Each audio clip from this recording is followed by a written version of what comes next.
Welcome to the deep dive. What if you could, tap into centuries of distilled knowledge, like a shortcut for navigating life's complexities? Yeah, imagine having a kind of playbook for living well. Yeah, Prudence, discipline, flourishing, yeah, all passed down. exactly. And today we're doing a deep dive into just that kind of treasure, the book of Proverbs. Really profound insights in there. It really is. And it's not just some ancient dusty text, is it? Not at all. It's incredibly practical. A guide offering timeless wisdom on, well, everything from how you act personally to, how whole communities can actually thrive. While people often link it to Solomon, son of David, king of Israel, Yeah, the traditional attribution. it also includes voices from others, like Agur and King Lemuel. So you get this broader perspective, which is great. It really is. So our mission today, our goal, is to pull out the most important nuggets of wisdom, actionable insights from these sources. Helping you listening get a quick grasp on what it really means to live, well, a prudent, disciplined, flourishing life according to these texts. Okay, let's unpack that. When Proverbs talks about wisdom, what's it actually aiming for? What's the goal? Well, right at the start, chapter 1, it lays out its aims very clearly. Okay. It says it's for attaining wisdom and discipline, for understanding words of insight, basic understanding. But it goes deeper. Oh, yeah. It's looking to help you acquire a disciplined and prudent life, making sure you do what's right, what's just, what's fair. So it's not just head knowledge. Exactly. It's not just knowing things. It's about acting wisely, putting it into practice. And it seems really inclusive too, doesn't it? Very much so. It specifically mentions giving prudence to the simple, knowledge and discretion to the young. Right. And it even says, the wise can learn more from it. The discerning can get deeper guidance. It feels like a complete education in living well, understanding proverbs, parables, sayings, even riddles of the wise. It absolutely is. And, what's fascinating is where it says this wisdom actually begins. Ah, the starting point. Yes. It repeats this idea throughout the book, chapter 1, chapter 9, chapter 15. Okay, what is it? The fear of the Lord is the beginning of knowledge, or the beginning of wisdom. Now, fear, that word can sound, scary. Right, and that's a common misunderstanding. It's not about terror in this context. So what kind of fear are we talking about? It's more like a deep reverence, a profound respect, an awe, really, of divine authority that then becomes the guide, the principle for your behavior, your choices. Got it. So it's the foundation, the starting point for real insight, because it grounds everything in, like ultimate reality. Precisely. It sets the compass. That reframes it nicely. Okay, so moving on, one of the really striking things in Proverbs is how it presents wisdom and folly. Oh, yeah. Not just as ideas, but almost as characters. Two paths you can choose. It's very vivid depiction. Wisdom is shown as this powerful public figure. In chapter 1 and chapter 8, right? Exactly. She isn't hiding away. Yeah. She calls out loud in the public squares at the city gates. She's speaking to everyone. Making herself accessible, unavoidable almost. Totally. She's actively inviting people to listen. And the words she offers, the text describes them. As worthy, true, just, faultless, pure stuff. He even says she's more precious than silver, gold, or rubies. Wow. And her nature. What's she like?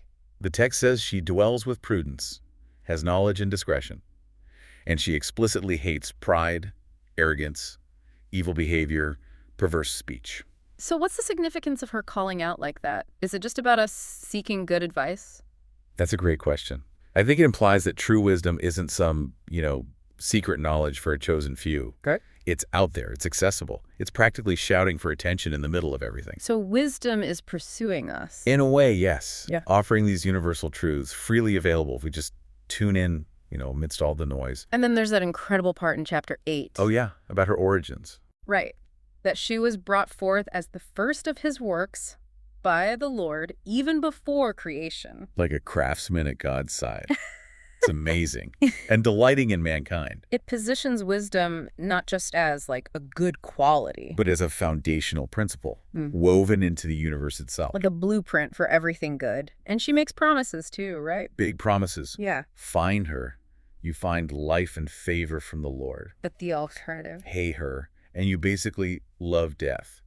It's presented as a very clear, very stark choice. And that choice gets illustrated even more clearly in chapter 9, doesn't it? It does. Wisdom builds her house. prepares this feast, and invites the simple, saying, "Eat my food and drink the wine I have mixed." It's a tangible invitation. Leave your simple ways, walk in the way of understanding, like joining a banquet of understanding. Exactly.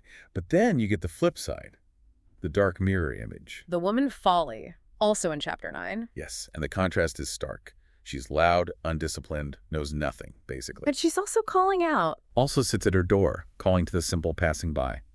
But her invitation is, well, insidious. Stolen water is sweet. Food eaten in secret is delicious. It sounds tempting. It does. But the text immediately pulls back the curtain. Reveals the consequence. Chillingly, yeah.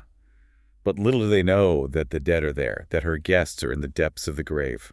Wow. It's a powerful metaphor for those deceptive, short-term pleasures that just lead to ruin. Definitely. And this warning echoes throughout the book. Avoid wicked paths. Avoid the seduction of the adulteress. Right. Chapters 5, 6, 7 go into detail there, especially that story in chapter 7. Yeah, the young man lacking judgment who gets lured away.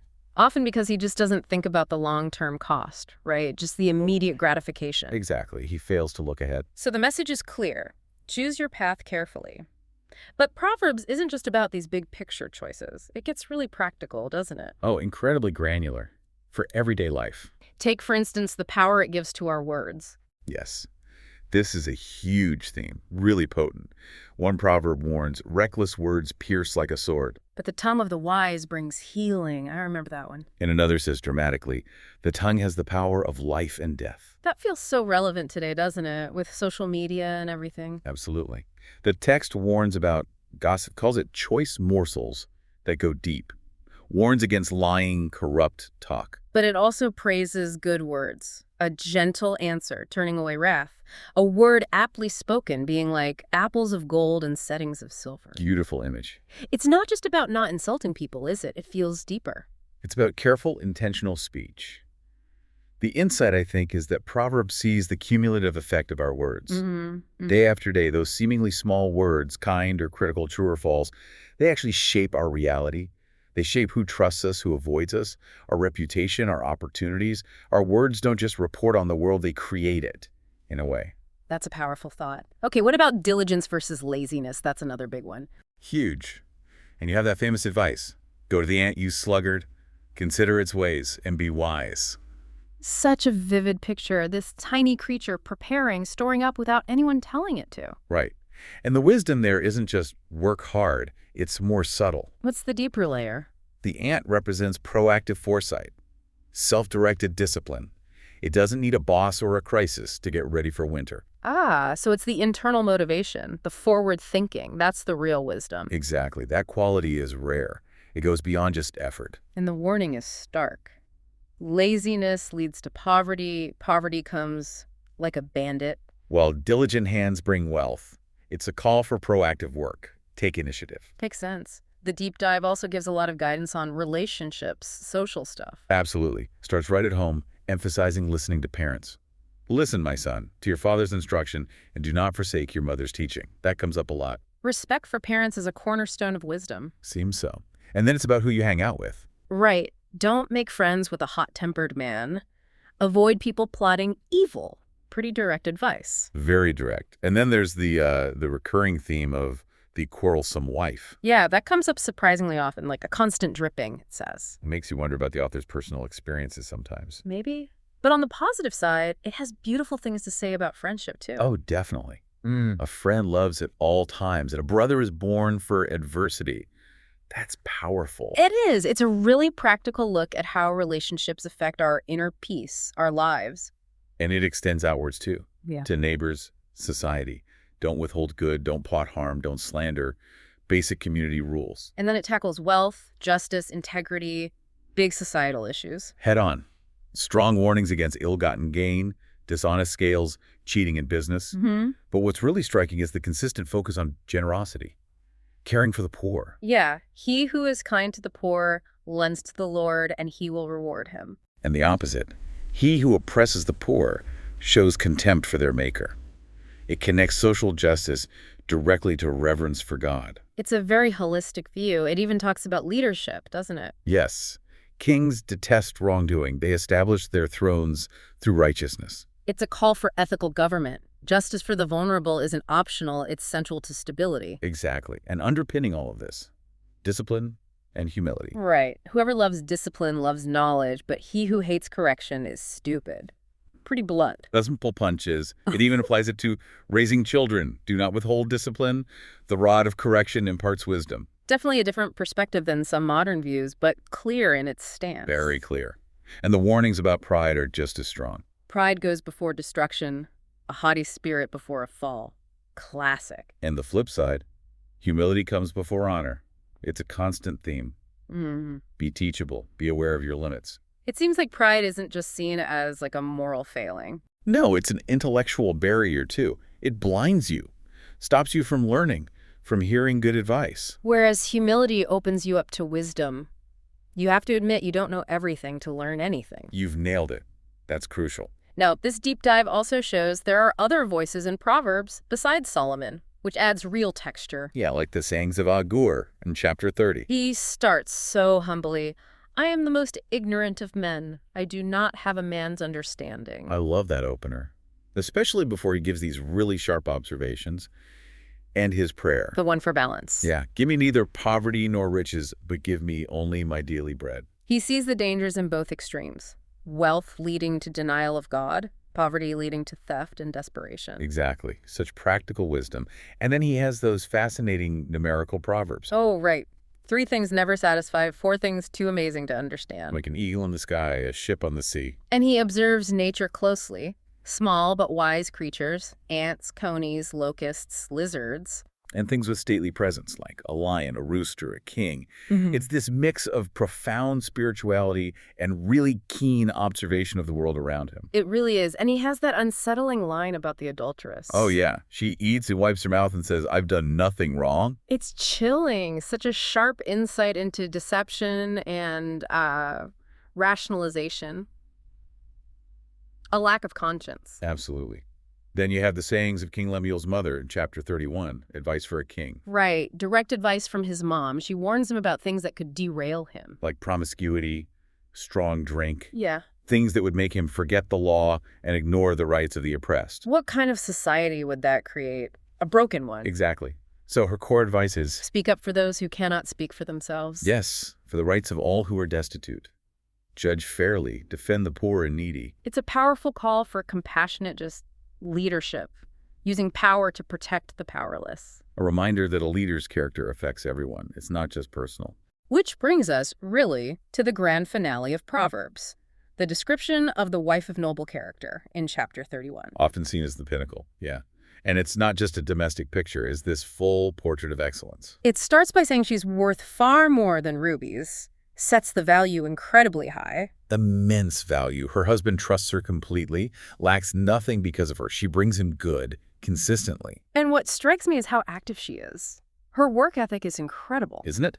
Selecting wool and flax, working eagerly, providing food, buying fields, planting vineyards. Even trading profitably. Her lamp doesn't go out. It's like she's an entrepreneur. Resourceful.